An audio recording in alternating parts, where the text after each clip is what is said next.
I'm having fun. Okay. This is great. So are we.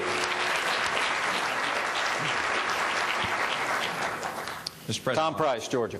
I want to stick on the general topic of health care, but ask a very specific question. You have repeatedly said, most recently at the State of the Union, that Republicans have offered no ideas and no solutions, in spite of the fact that I don't think I said that. What I said was, within the context of health care, I remember that speech pretty well. It was only 2 days ago. I said I welcome ideas that you might provide. I didn't say that you hadn't provided ideas. I said I welcome those ideas that you'll provide. President, multiple times from your administration there have come statements that Republicans have no ideas and no solutions, in spite of the fact that we've offered, as demonstrated today, positive solutions to all of the challenges we face, including energy and the economy and health care. Specifically in the area of health care, this bill, H.R. 3400, that has more co-sponsors than any health care bill in the House, is a bill that would provide health coverage for all Americans, would correct the significant insurance challenges of portability and pre-existing, would solve the lawsuit abuse issue, which isn't addressed significantly in the other proposals that went through the House and the Senate, would write into law that medical decisions are made between patients and families and doctors, and does all of that without raising taxes by a penny. But my specific question is, what should we tell our constituents who know that Republicans have offered positive solutions to the challenges that Americans face, and yet continue to hear out of the administration that we've offered nothing? Tom, look, I have to say that on the let's just take the health care debate, and it's probably not constructive for us to try to debate a particular bill. That this isn't the venue to do it. But if you say we can offer coverage for all Americans and it won't cost a penny, that's just not true. You can't structure a bill where suddenly 30 million people have coverage and it costs nothing. And I understand that we're not interested in debating this bill, but what should we tell our constituents who know that we've offered these solutions and yet hear from the administration that we have offered nothing? I'm using this as a specific example, so let me answer your question. You asked a question, I want to answer it. It's not enough if you say, for example, that we've offered a health care plan, and I look up, this is just under the section that you've just provided me, or the book that you've just provided me. Summary of GOP health care reform bill. The GOP plan will lower health care premiums for American families and small businesses, addressing America's #1 priority for health reform. I mean, that's an idea that we all embrace. But specifically, it's got to work. I mean, there's got to be a mechanism in these plans that I can go to an independent health care expert and say, is this something that will actually work? Or is it boilerplate?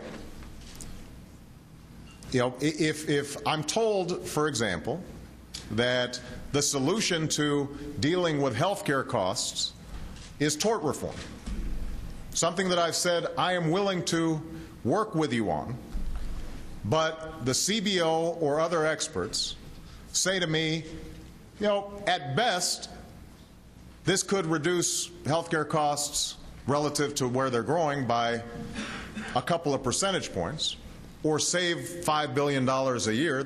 That's what we can score it at. And it will not bend the cost curve long term or reduce premiums significantly. Then you can't make the claim that that's the only thing that we have to do. If we're going to do multi-state insurance so that people can go across state lines, I've got to be able to go to an independent healthcare expert, Republican or Democrat, who can tell me that this won't result in cherry picking of the healthiest going to some and the least healthy being worse off. So I am absolutely committed to working with you on these issues. But it can't just be political assertions that aren't substantiated when it comes to the actual details of policy. Because otherwise, we're going to be selling the American people a bill of goods. I mean, the easiest thing for me to do on the health care debate would have been to tell people that what you're going to get is guaranteed health insurance, lower your costs, all the insurance reforms. We're going to lower the cost of Medicare and Medicaid, and it won't cost anybody anything. That's great politics. It's just not true. So there's got to be some test of realism in any of these proposals, mine included. I've got to hold myself accountable. I guarantee you the American people will hold themselves, will hold me accountable if what I'm selling doesn't actually deliver.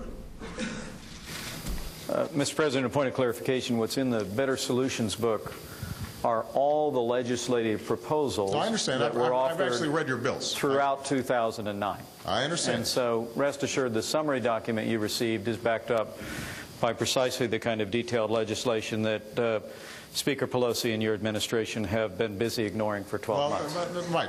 Wait, hold on a second. Well, No. Hold on a second, guys. You know, Mike, I've read your legislation. I mean, I take a look at this stuff and the good ideas we take. But here's the thing. Here's the thing, I guess, that all of us have to be mindful of. It can't be all or nothing one way or the other. Right?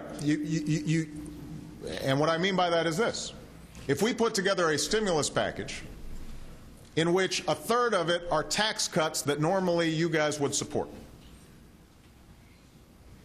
and support for states and the unemployed and helping people stay on COBRA that your governors certainly would support, Democrat or Republican.